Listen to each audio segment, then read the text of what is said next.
Mais à ce moment-là, je ne crois pas qu'on pourra résoudre le problème du loup et affronter cette question si on ne remet pas en cause le modèle agricole actuel dominant.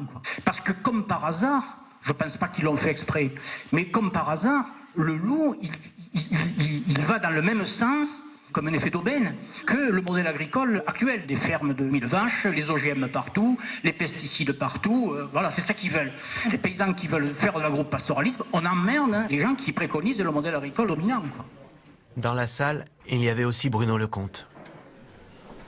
Bruno est éleveur de chèvres dans les Vosges. Il y produit du fromage. Mais il réalise aussi des films. Alors, quand en 2011, des attaques ont eu lieu juste à côté de chez lui, il a pris sa caméra et a commencé à enquêter. Ah, c'est sûr, ça va favoriser l'élevage industriel, le hors-sol, quoi. Tous les paysans le disent, tout le monde le fait déjà, moi-même. Les principales premières attaques étaient à côté de chez moi, dont la dernière était à 50 mètres de mon exploitation. La première conséquence, c'est que je ne pouvais plus lâcher mes chèvres la nuit, parce que j'aurais subi des attaques. Et moi, perdre une dizaine de chèvres, c'est la moitié de mon revenu qui s'en va. Et dans tous les témoignages, les gens sortent moins les bêtes, vont rapprocher les bêtes de l'exploitation, et ça favorise un système hors sol. Plus ou moins hors sol, mais on va vraiment dans ce sens-là avec la présence du loup, quoi.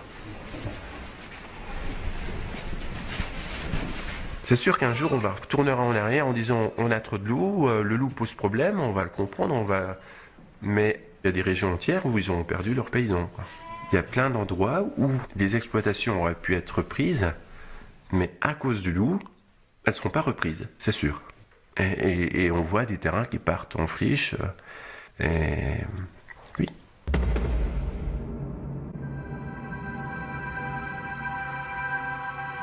Faut pas oublier que ici, les troupeaux qui ont été attaqués au mois de janvier, en début d'année, sont des troupeaux qui sont en plein air intégral. Ce sont des troupeaux qui tirent le maximum de ce qu'ils peuvent du pastoralisme. Je rejoins les études qui sont faites avec l'INRA en particulier, ou les études de l'élevage sur ce sujet-là.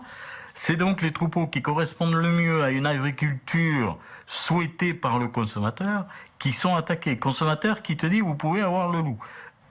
Comment on s'en sort de cet imbroglio ?